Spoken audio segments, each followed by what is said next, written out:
Hi everyone, this is doctor Priyanka Sharma. आज के session में हम करने वाले हैं बहुत ही इंपॉर्टेंट बात।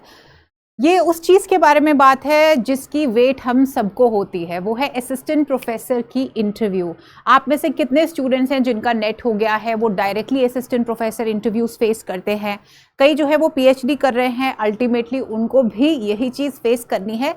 तो हम आज के ब्रीफ सेशन में जानेंगे कि आपको कैसे प्रिपेयर करना है और किस किस तरह से क्वेश्चंस पूछे जाते हैं, क्या क्या देखा जाता है।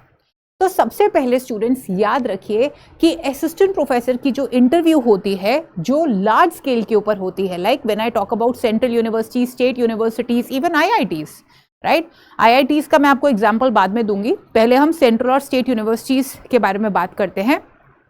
देखिए, जब पूरा का पूरा जो आपका पैनल बिठाया जाता है, उसके अंदर एक प्रॉपर रूब्रिक बनता है, ठीक है। ये मैं आपको एक ऑफिशियल चीज बता रही हूं, ठीक है। रूब्रिक के अंदर बच्चे जनरली सोचते हैं कि सिर्फ सब्जेक्ट नॉलेज देखी जाती है, राइट। ऐसे है कि इसके अंदर आपकी सब्जेक्ट नॉलेज भी देखी जाती है स्टूडेंट्स, लेकिन उसके साथ साथ आपकी पर्सनालिटी भी देखी जाती है। बच्चे क्या करते हैं, सब्जेक्ट नॉलेज के ऊपर ज़्यादा फोकस करते हैं और उनको लगता है कि अगर कोई कॉन्सेप्ट नहीं आता है, so they become very nervous, very conscious. लेकिन आपको ये समझना है कि जब आप एक प्रोफेसर बनते हैं, असिस्टेंट प्रोफेसर बनते हैं, जब आप क्लास के सामने जाते हैं, तो it is more like an aptitude test for you also, क्योंकि हर क्लास एक दूसरे से डिफरेंट है और आप एंड्रोगॉजी यानी आप एडल्ट्स को पढ़ा रहे हो। और आजकल का टाइम ऐसे है कि आप जो बोलने वाले हो, सामने वाला बच्चा गूगल पे उसी टाइम चेक कर सकता है, तो अलग से चैलेंजेस हैं, right. So that is the reason subject knowledge के साथ उतना ही इंपॉर्टेंट होता है पर्सनालिटी, जिसके ऊपर हम लोग ध्यान नहीं देते। तो सबसे पहले मैं आपको फोकस करूंगी पर्सनालिटी के ऊपर कि पर्सनालिटी को असेस कैसे किया जाता है। तो देखिए, पर्सनालिटी के अंदर सबसे पहले ये जरूर देखा जाता है कि आपका पहनावा कैसे है, ठीक है। अगर आप मेल हो, फीमेल हो, तो इसके अंदर ये नहीं है कि आपको फैंसी कपड़े पहनने, नहीं, आप प्लेन लिनन के कपड़े पहन के जा सकते हैं, राइट। ज़्यादा गॉडी नहीं होने चाहिए, ओके। फॉर्मल वियर होगा, ऐसा नहीं कि आप स्पेशल शॉपिंग करने जा रहे हैं कि जो हमको बहुत तड़के भड़के कपड़े, ऐसा नहीं है, बिल्कुल सिंपल। क्योंकि एक टीचर से एक्सपेक्ट ही यही किया जाता है कि वो सिंपल लिविंग और हाई थिंकिंग के ऊपर फोकस करे। याद रखिए कि जो आपके क्लोथ्स हैं वो वेल आयरन्ड होने चाहिए और साफ होने चाहिए, ठीक है। तो अगर मैं क्लोथिंग के ऊपर जाऊं, तो क्लोथिंग में सबसे पहले ध्यान जाएगा कि आपने जो क्लोथ्स पहने हैं वो वेल आयरन्ड हैं या नहीं है, क्या वो क्लीन है या नहीं है। आपका जो फुटवियर है वो वेल पॉलिश्ड है या नहीं है। अगर आप ऐसे मिट्टी से आप मिट्टी भरी हुई है, तो it will give a very bad impression to anybody, है ना। अगर आपके घर में भी कोई अगर आता है मिट्टी वाले शूज लेके या अनपॉलिश शूज लेके, तो हमारी नजर जाती है, तो ये एकदम टर्न ऑफ होते हैं। This is not expected, right. The moment you open the door, आपका जो कॉन्फिडेंस है वो आपकी वॉक में झलकता है, right. So your walk should be very very confident, right. तो जब हम वॉक कॉन्फिडेंट कहते हैं, तो मतलब your backbone should be very straight, okay, your shoulders firm, and it does not mean that आपको एक फैंसी गेट के थ्रू चलना है। Gait is the way you walk, okay. आपके जो स्टेप्स हैं, आपको रगड़ के नहीं चलना है अपने पैरों को। Are you understanding? एक होते हैं ना, कई लोग होते हैं जो घसीट घसीट के अपने जूते चप्पल चलते हैं, वो नहीं, ओके।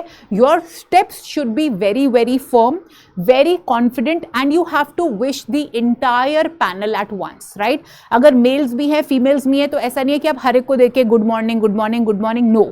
अगर मेल्स हैं, जस्ट ग्लैंस करिए सबको, good afternoon sir, okay, good afternoon ma'am, आप फीमेल्स को देख के। सो यहाँ पे बहुत रिक्वायरमेंट, ये कौन कर सकता है? जो कॉन्फिडेंट है। ये वही कर सकता है जो वेल अवेयर है। जो रट के गया है कि मुझे गुड आफ्टरनून सर कहना है, तो वो वहां पे कंफ्यूज हो जाएगा, right. So your presence of mind, mindfulness होना बहुत इंपॉर्टेंट है कि देखिए पैनल को एक ही ग्लांस में good afternoon sir, good afternoon ma'am, सभी को ग्लांस करके देखिए, and wait for their permission to ask you to sit down, alright. अगर आपका ऑलरेडी जो जिसको कहते हैं सीवी उनके पास है, सर्टिफिकेट्स की कॉपी उनके पास है, वो होती है अगर हाई लेवल के ऊपर हो रही है। नहीं तो हो सकता है आप साथ लेके जाते हैं। तो अगर आपको फाइल साथ लेके जानी है, पहले तो वो चेक होती है, राइट।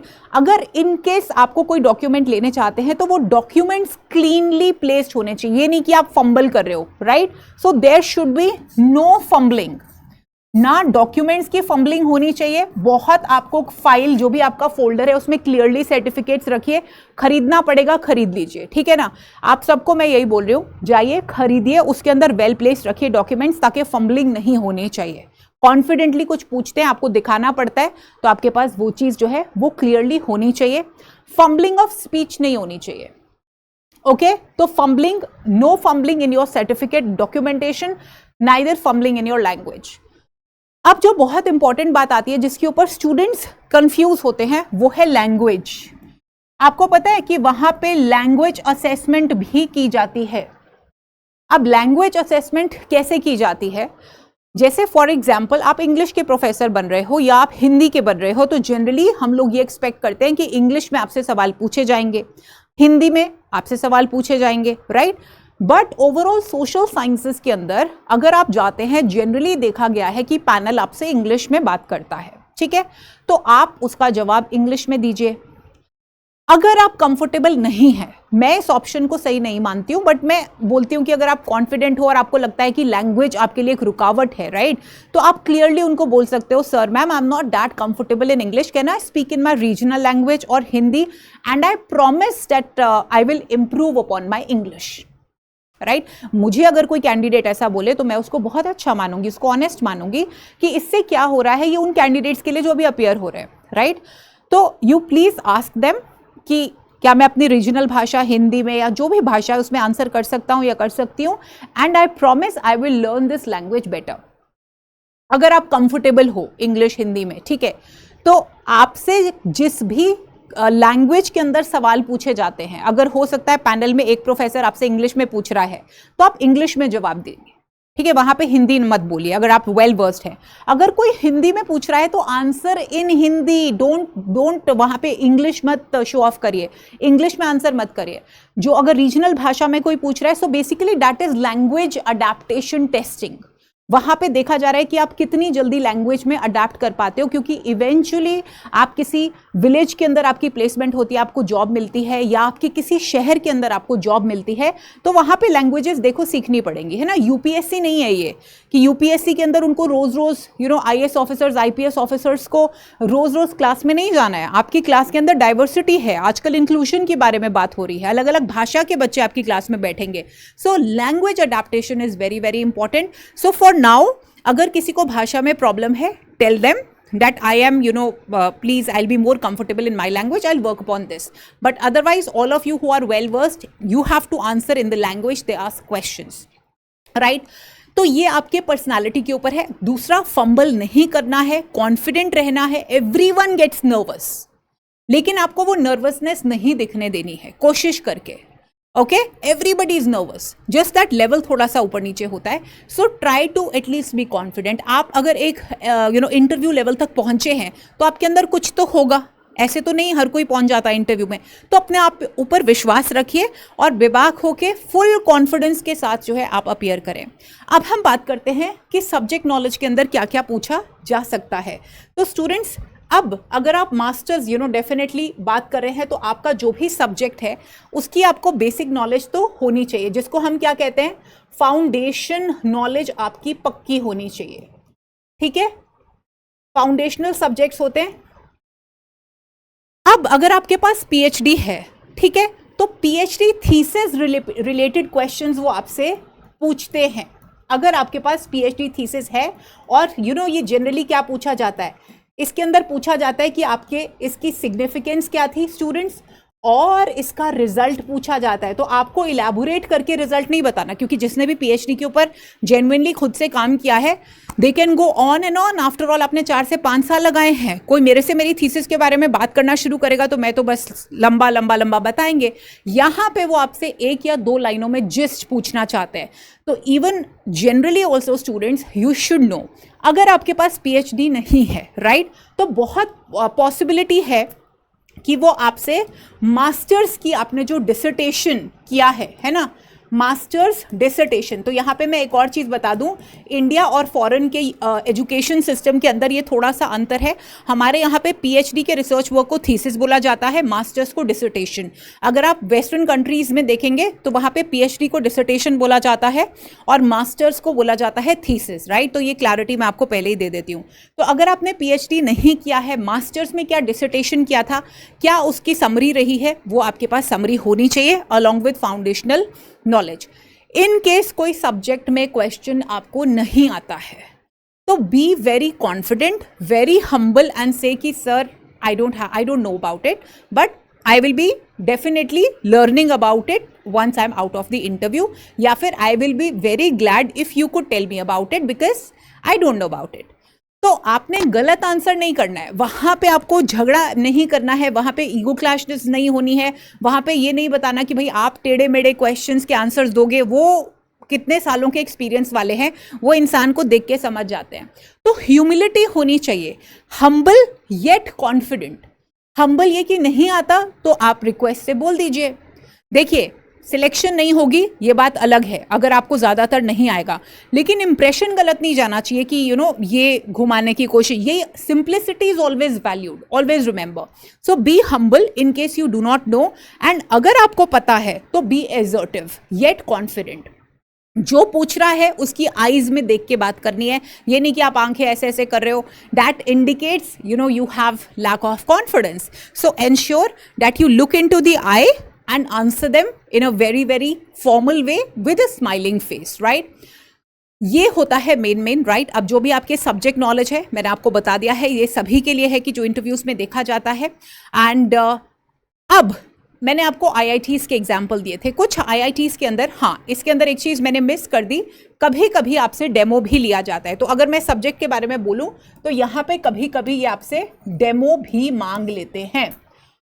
तो स्टूडेंट्स आपको क्या करना है, अगर आप साइंसेस के स्टूडेंट नहीं हो तो मुझे नहीं लगता टीचिंग एड्स की एज सच रिक्वायरमेंट होती है, तो आप अपने पास एक पीपीटी ज़रूर साथ में लेके जाइए, ठीक है। सो डेमो के लिए बी प्रिपेयर्ड, आपको पता होना चाहिए कि कौन से टॉपिक पे आपको पढ़ाना है, ठीक है। 10 मिनट से ज़्यादा नहीं पढ़ाना है, 10 मिनट से ज़्यादा नहीं। वो आपको टाइम देते हैं कि 10 मिनट में आपको रैप अप करना है। तो आपका टॉपिक रेडी होना चाहिए, पीपीटी आपके पास रेडी होनी चाहिए कि इन केस इम्प्रॉम्प्टू, कभी कभी लिखा नहीं होता, कभी कभी बताया होता है कि आपसे डेमो भी मांगेंगे, कभी कभी वो आपको स्मार्टली टेस्ट करने के लिए, मैं सेंट्रल यूनिवर्सिटीज़ का बता सकती हूँ कि वो आपसे डेमो लेते हैं और वो डेमो रिकॉर्ड होता है, राइट। तो always practice in front of the mirror also and always have a topic ready, छोटा टॉपिक जिसको आप फिनिश कर पाओ, और अगर वो आपको रोकते नहीं है तो आपको इलोंगेट भी करना है। अगेन यहाँ पे क्या बात आएगी, माइंडफुलनेस। और स्टूडेंट्स ये याद रखना कि जो भी आप डेमो पकड़ोगे उस टॉपिक में आपको A to Z सब कुछ आना चाहिए, ऑलराइट। ये नहीं कि उनको इंप्रेस करने के लिए आप कोई टफ सा टॉपिक लेके जा रहे हो और फिर खुद ही वो उस टॉपिक से क्वेश्चन पूछे ना और आप उलझ रहे हो, that is a very bad impression. So pick up a topic in which you are very comfortable, give relatable examples. छोटे छोटे 1-2 एग्जाम्पल्स भी दीजिए अगर आप पढ़ा रहे हैं, and that is going to be more than sufficient. I think आपने अगर बोर्ड पे लिखना है, पीपीटी प्रेजेंट करनी है, सो ऑलवेज रिमेंबर अगर आप बोर्ड पे करवा रहे, क्योंकि कई यूनिवर्सिटीज़ के अंदर बोर्ड के ऊपर होता है, राइट, ब्लैक बोर्ड्स के अंदर, व्हाइट बोर्ड्स, तो आपका एंगल होना चाहिए, ठीक है, आपका एंगल ऐसे नहीं होना चाहिए, ऑलवेज रिमेंबर, ठीक है। तो अगर आप डेमो भी दे रहे हो, आपको बोर्ड पे कुछ लिखना होता है, तो आपका एंगल होना चाहिए जिससे कि एटलीस्ट आप बोर्ड को भी देख पा रहे हो और उनको भी चेक कर पा रहे हो। So never have your back, PPT present कर रहे हो तो भी आप साइड से करेंगे, ठीक है, कभी बीच में जाएंगे, राइट, कभी साइड पे, ये आपको प्रैक्टिस करना पड़ेगा। ये मेन चीज़ें हैं।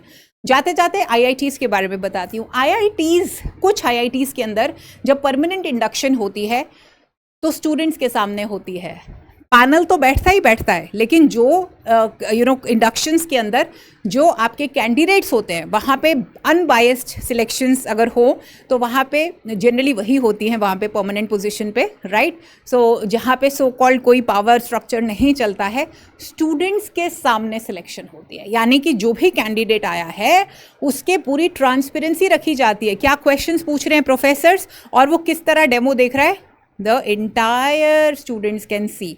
सो उसके अंदर पैनलिस्ट को भी पता होता है कि हमको सही सिलेक्शन करनी है।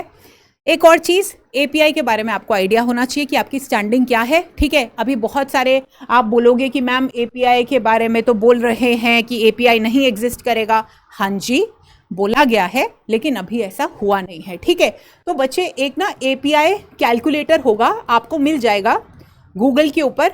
तो अपना एक बारी ना एपीआई कैलकुलेटर आपके पास होना चाहिए, ठीक है, जिसके अंदर अगर आपके पास पीएचडी है तो आपके कितने पॉइंट्स बनते हैं, राइट। अगर आपके पास नेट है, अगर आपके पास जेआरएफ है, ठीक है। कई कई जगह एमफिल को अभी भी कंसिडर कर रहे हैं, कई कई जगह नहीं करते हैं। अगर आपके पास कोई रिसर्च पेपर पब्लिकेशन है, राइट, तो पेपर पब्लिकेशन अगर इंटरनेशनल जर्नल के अंदर है तो कितने पॉइंट्स आपको मिलेंगे, अगर नेशनल के अंदर है तो कितने पॉइंट मिलेंगे, अगर आपने 15 दिन की वर्कशॉप अटेंड की है तो कितने। तो यहाँ पे मैं आपको ना इसलिए कह रही हूँ, बुक अगर चैप्टर पब्लिकेशन है, बुक चैप्टर पब्लिकेशन है, या आपके पास कोई अगर बुक पब्लिश्ड है विद ISBN नंबर, ओके, तो ये ध्यान रखना।